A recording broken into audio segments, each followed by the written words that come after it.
जय हिंद, नमस्कार। आप सभी का हमारे यूट्यूब चैनल पर बहुत बहुत स्वागत है। आज हम मुंशी प्रेमचंद की प्रसिद्ध कहानी शिकार पे चर्चा करेंगे। तो चलिए आइए मुंशी प्रेमचंद की कहानी शिकार को उन्हीं के शब्दों में सुनते हैं। फटे वस्त्रों वाली मुनिया ने रानी वसुधा के चांद से मुखड़े की ओर सम्मान भरी आंखों से देखकर राजकुमार को गोद में उठाते हुए कहा, हम गरीबों का इस तरह कैसे निबाह हो सकता है महारानी। मेरी तो अपनी आदमी से एक दिन ना पटे, मैं उसे घर में बैठने ना दूं, ऐसी ऐसी गालियां सुनाऊं कि छठी का दूध याद आ जाए। रानी वसुधा ने गंभीर विनोद भाव से कहा, क्यों, वह कहेगा नहीं?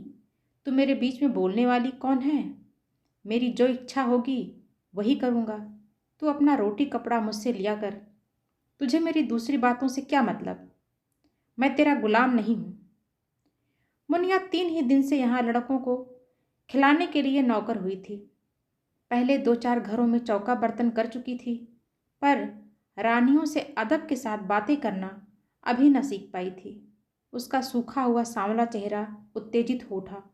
कर्कश स्वर में बोली, जिस दिन ऐसी बातें मुंह से निकालेगा, मूछें उखाड़ लूंगी सरकार। वह मेरा गुलाम नहीं है तो मैं क्या उसकी लड़की हूँ? अगर वह मेरा गुलाम है तो मैं उसकी लड़की हूँ। मैं आप नहीं खाती, उसे खिला देती हूँ, क्योंकि वह मर्द बच्चा है। पल्लेदारी में उसे बहुत कसाला करना पड़ता है। आप चाहे फटे पहनूं, पर उसे फटे पुराने नहीं पहनने देती।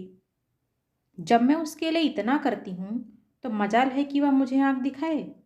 अपने घर को आदमी इसीलिए तो छाता छोपता है कि उससे बरखा बूंदी में बचाव हो। अगर यह डर लगा रहे कि घर न जाने कब गिर पड़ेगा तो ऐसे घर में कौन रहेगा? उससे तो ऊख की छां ही कहीं अच्छी है। कल न जाने कहाँ बैठा गाता बजाता रहा, रात 10 बजे घर आया। मैं रात भर उससे बोली नहीं, लगा पैरों पड़ने घिघियाने। तब मुझे दया आ गई। यही मुझ में एक बुराई है, मुझसे उसकी रोनी सूरत नहीं देखी जाती। इसी से वह कभी कभी बहक जाता है। पर अब मैं पक्की हो गई हूँ, फिर किसी दिन झगड़ा किया तो यूं वहीं रहेगा या मैं रहूंगी। क्यों किसी की धौंस सहूं सरकार? जो बैठ कर खाए वह धौंस सहे। यहाँ तो बराबर की कमाई करती हूँ। वसुधा ने उसी गंभीर भाव से फिर पूछा, अगर वह तुझे बिठा कर खिलाता तब उसकी धौंस सहती? मुनिया जैसे लड़ने को तैयार हो गई। बोली, बिठाकर कोई क्या खिलाएगा सरकार? मर्द बाहर काम करता है तो हम भी घर में काम करती हैं कि घर के काम में कुछ लगता ही नहीं। बाहर के काम से तो रात की छुट्टी मिल जाती है, घर के काम से तो रात को भी छुट्टी नहीं मिलती। पुरुष यह चाहे कि मुझे घर में बिठाकर आप सैर सपाटा करे तो मुझसे तो ना सहा जाए।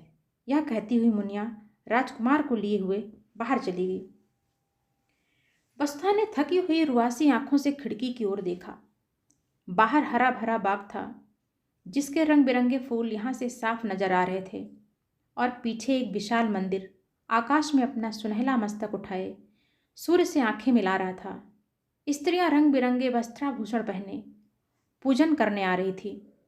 मंदिर की दाहिनी तरफ तालाब में कमल प्रभात के सुनहले आनंद से मुस्कुरा रहे थे और कार्तिक की शांति रवि छवि जीवन ज्योति लुटाती फिरती थी।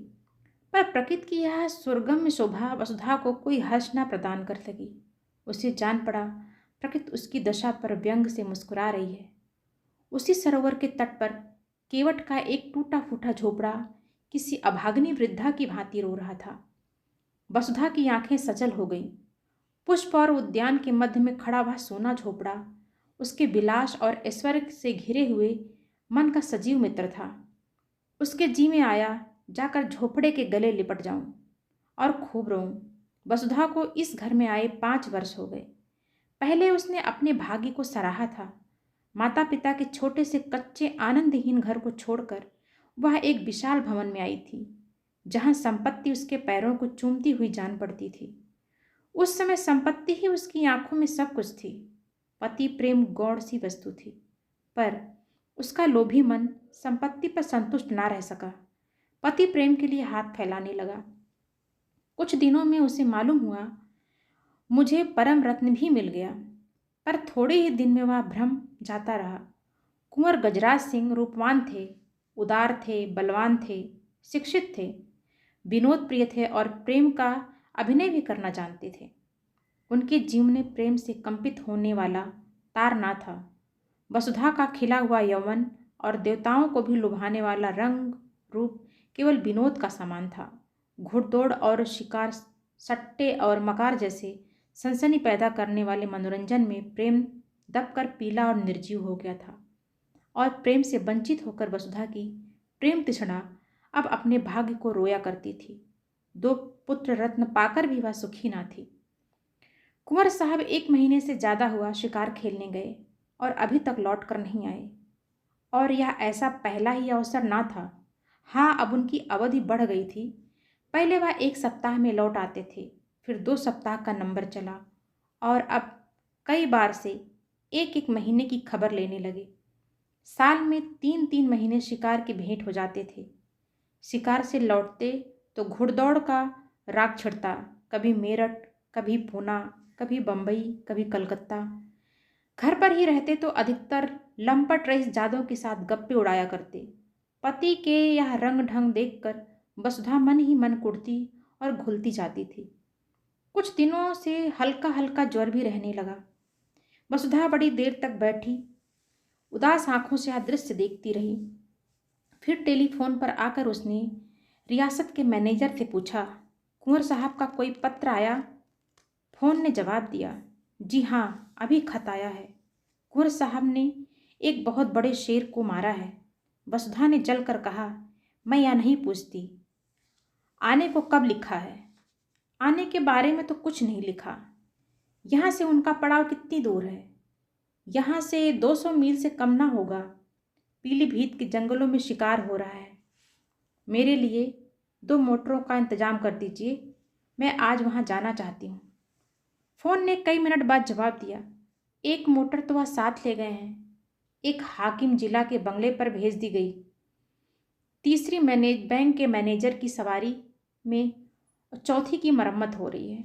वसुधा का चेहरा क्रोध से तमतमा उठा। बोली, किसके हुक्म से बैंक के मैनेजर और हाकिम जिला को मोटरें भेजी गईं? आप दोनों मंगवा लीजिए, मैं आज जरूर जाऊंगी। उन दोनों साहबों के पास हमेशा मोटरें भेजी जाती रहीं, इसलिए मैंने भेज दी। अब आप हुक्म दे रही हैं तो मंगवा लूँगा। वसुधा ने फोन से आकर सफ़र का सामान ठीक करना शुरू किया।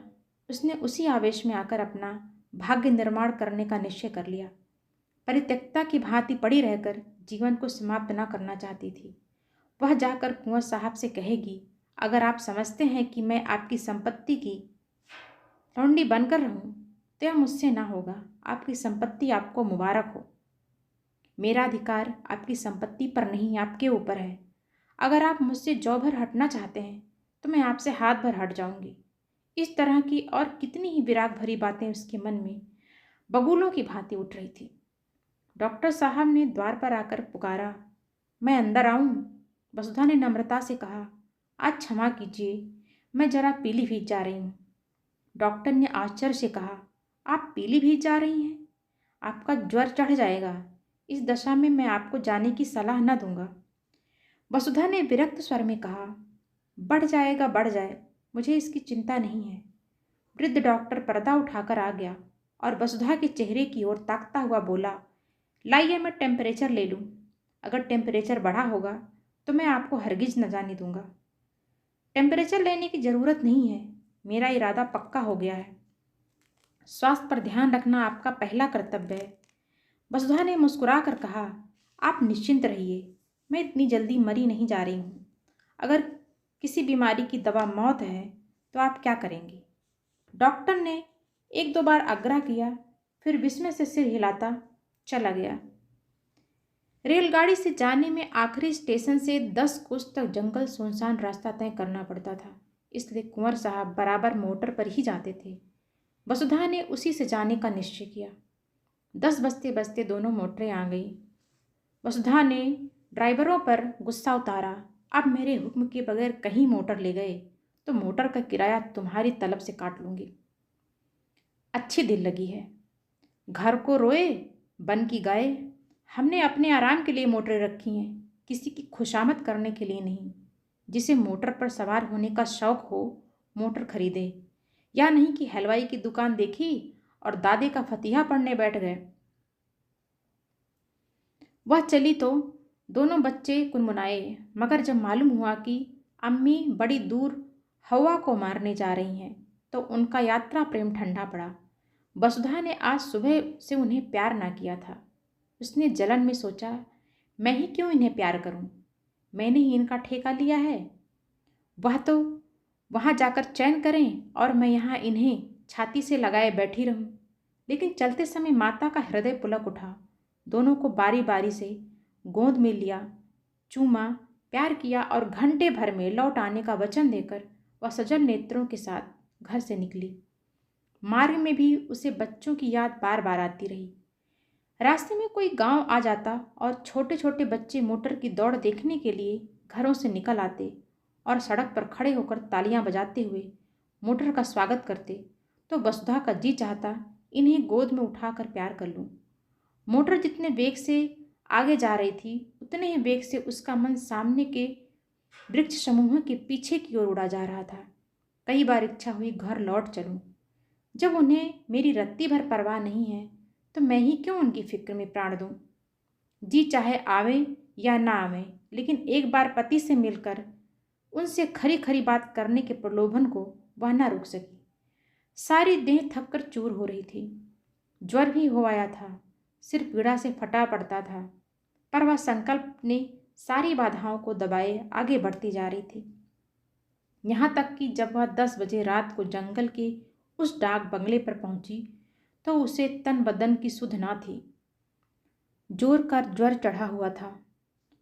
शोर की आवाज़ सुनते ही कुंवर साहब बाहर निकल आए और पूछा, तुम यहाँ कैसे आए जी? कुशल तो है? शोफर ने समीप आकर कहा, रानी साहब आई हैं हुजूर, रास्ते में बुखार हो आया, बेहोश पड़ी हुई हैं। कुंवर साहब ने वहीं खड़े होकर कठोर स्वर में पूछा, तो तुम उन्हें वापस क्यों ना ले गए? क्या तुम्हें मालूम नहीं था यहाँ कोई वैद्य हकीम नहीं है? शोफर ने सिरपिटा कर जवाब दिया, हुजूर, वह किसी तरह मानती ही ना थी तो मैं क्या करता। कुंवर साहब ने डांटा, चुप रहो जी, बातें ना बनाओ। तुमने समझा होगा शिकार की बहार देखेंगे और पड़े पड़े सोएंगे। तुमने वापस चलने को कहा ही ना होगा।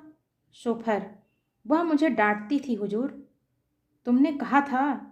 मैंने कहा तो नहीं हुजूर। बस तो चुप रहो। मैं तुमको भी पहचानता हूँ। तुम्हें मोटर लेकर इस वक्त लौटना पड़ेगा। और कौन कौन साथ है? शोफर ने दबी हुई आवाज में कहा, एक मोटर पर बिस्तर और कपड़े हैं, एक पर खुद रानी साहब हैं। यानी और कोई साथ नहीं आया है? हुजूर, मैं तो हुक्म का ताबेदार हूँ। बस चुप रहो। यूं झल्लाते हुए कुंवर साहब वसुधा के पास गए और आहिस्ता से पुकारा। जब कोई जवाब ना मिला तो उन्होंने धीरे से उसके माथे पर हाथ रखा। सिर्फ गर्म तवा हो रहा था। उस ताप ने मानो उनकी सारी क्रोध ज्वाला को खींच लिया। लपक कर बंगले में आए, सोए हुए आदमियों को जगाया, पलंग बिछवाया, अचेत वसुधा को गोद में उठाकर कमरे में लाए और पलंग पर लटा दिया। फिर उसके सिरहाने खड़े होकर उसे व्यथित नेत्रों से देखने लगे। उस धूल से भरे मुखमंडल और बिखरे हुए रजरंजित केशों में आज उन्होंने आग्रह में प्रेम की झलक देखी। अब तक उन्होंने वसुधा को विलासिनी के रूप में देखा था, जिसे उनके प्रेम की परवाह ना थी, जो अपने बनाव श्रृंगार में मगन थी। आज धूल के पाउडर और पोमेड में वह उसके नारित्व का दर्शन कर रहे थे। उसमें कितना आग्रह था, कितनी लालसा थी। अपनी उड़ान के आनंद में डूबी हुई अब वह पिंजरे के द्वार पर आकर पंख फड़फड़ा रही थी। पिंजरे का द्वार खुलकर क्या उसका स्वागत ना करेगा? रसोइये ने पूछा, क्या सरकार अकेले आई हैं? कुंवर साहब ने कोमल कंठ से कहा, जी हाँ, और क्या, इतने आदमी हैं, किसी को साथ ना लिया। आराम से रेलगाड़ी से आ सकती थी, यहाँ से मोटर भेज दी जाती। मन ही तो है, कितने जोर का बुखार था, कितने जोर का बुखार है कि हाथ ही नहीं रखा जाता। जरा सा पानी गर्म करो और देखो कुछ खाने को बना लो। रसोइया ने सोचा, ठाकुर सुहाती की 100 कोस की दौड़ बहुत होती है सरकार। सारा दिन बैठे बैठे बीत गया। कुंवर साहब ने वसुधा के सिर के नीचे तकिया सीधा करके कहा, कचूमर तो हम लोगों का निकल जाता है, 2 दिन तक कमर नहीं सीधी होती, फिर इनकी क्या बात है। ऐसी बेहुदा सड़क दुनिया में ना होगी। यह कहते हुए उन्होंने एक शीशी से तेल निकाला और वसुधा के सिर में मलने लगे। वसुधा का ज्वर 21 दिन तक ना उतरा। घर के डॉक्टर आए, दोनों बालक, मुनिया, नौकर चाकर सभी आ गए। जंगल में मंगल हो गया। वसुधा खाट पर पड़ी पड़ी कुंवर साहब की शुश्राओं में अलौकिक आनंद और संतोष का अनुभव किया करती। वह दोपहर दिन चढ़े तक सोने के आदी थे। कितने सवेरे उठते, उसके पथ्य और आराम की जरा जरा सी बातों का कितना ख्याल रखते। जरा देर के लिए स्नान और भोजन करते जाते, फिर आकर बैठ जाते। एक तपस्या सी कर रहे थे। उसका स्वास्थ्य बिगड़ता जाता था। चेहरे पर स्वास्थ्य की लाली ना थी। कुछ व्यस्त से रहते थे। एक दिन वसुधा ने कहा, तुम आजकल शिकार खेलने क्यों नहीं जाते? मैं तो शिकार खेलने ही आई थी, मगर ना जाने किस बुरी साइड से चली कि तुम्हें इतनी तपस्या करनी पड़ी। अब मैं बिल्कुल अच्छी हूँ। जरा आईने में अपनी सूरत तो देखो। कुंवर साहब को इतने दिनों शिकार का कभी ध्यान ही ना आया था। इसकी चर्चा ही ना होती थी। शिकारियों का आना जाना, मिलना जुलना बंद था। एक बार साथ के एक शिकारी ने किसी शेर का जिक्र किया था। कुंवर साहब ने उसकी ओर कुछ ऐसी कड़वी आंखों से देखा कि वह सूख गया। वसुधा के पास बैठने, उससे कुछ बातें करके उसका मन बहलाने, दवा और पथ्य बनाने में ही उन्हें आनंद मिलता था। उनका भोग विलास जीवन के इस कठोर व्रत में जैसे बुझ गया। वसुधा की एक हथेली पर अंगुलियों से रेखा खींचने में मग्न थे। शिकार की बात किसी और के मुंह से सुनी होती तो फिर उसी अग्नि नेत्रों से देखते। वसुधा के मुख से यह चर्चा सुन उन्हें दुख हुआ। वह उन्हें इतना शिकार का आसक्त समझती थी। अमर्ष भरे स्वर में बोले, हाँ, शिकार खेलने का इससे अच्छा और कौन अवसर मिलेगा। वसुधा ने आग्रह किया, मैं तो अब अच्छी हूँ, सच देखो आईने की ओर दिखाकर। मेरे चेहरे पर वह पीलापन नहीं रहा। तुम अलबत्ता बीमार से हो जाते हो। जरा मन बहल जाएगा। बीमार के पास बैठने से आदमी सचमुच बीमार हो जाता है। वसुधा ने साधारण सी बात कही थी, पर कुंवर साहब के हृदय पर वह चिंगारी के समान लगी। इधर वह अपने शिकार के खप्त पर कई बार पछता चुके थे। अगर वह शिकार के पीछे यूं ना पड़ते तो वसुधा यहाँ क्यों आती और क्यों बीमार पड़ती। उन्हें मन ही मन इसका दुख था। इस वक्त कुछ ना बोले, शायद कुछ बोला ही ना गया। फिर वसुधा की हथेली पर रेखाएं बनाने लगे। वसुधा ने उसी सरल भाव से कहा, अब कि तुमने क्या क्या तोहफे जमा किए, जरा मंगवाओ देखूं। उनमें से जो सबसे अच्छा होगा उसे मैं ले लूँगी। अब कि मैं भी तुम्हारे साथ शिकार खेलने चलूँगी। मुझे ले चलोगे ना? मैं मानूंगी नहीं, बहाने मत करने लगना। अपने शिकारी तोहफे दिखाने का कुंवर साहब को मरज था। सैकड़ों ही खाले जमा कर चुके थे। उनके कई कमरों में फर्श, गद्दे, कुछ कुर्सियाँ, मोढ़े सब खालों के ही थे। ओढ़ना और बिछौना भी खालों का ही था। बाघंबरों के कई सूट बनवा रखे थे। शिकार में वही सूट पहनते थे। अब की भी बहुत से सींग, सिर, पंजे, खाले जमा कर रखी थी। वसुधा का इन चीज़ों से अवश्य मनोरंजन होगा। यह ना समझे कि वसुधा ने सिंह द्वार से प्रवेश ना पाकर चोर दरवाजे से घुसने का प्रयत्न किया है। जाकर वह चीज़ें उठवा लाए, लेकिन आदमियों को पर्दे की आड़ में खड़ा करके पहले अकेले ही उसके पास गए। डरते थे कहीं मेरी उत्सुकता वसुधा को बुरी ना लगे। वसुधा ने उत्सुक होकर पूछा, चीज़ें नहीं लाए? लाया हूँ, मगर कहीं डॉक्टर साहब ना हूँ।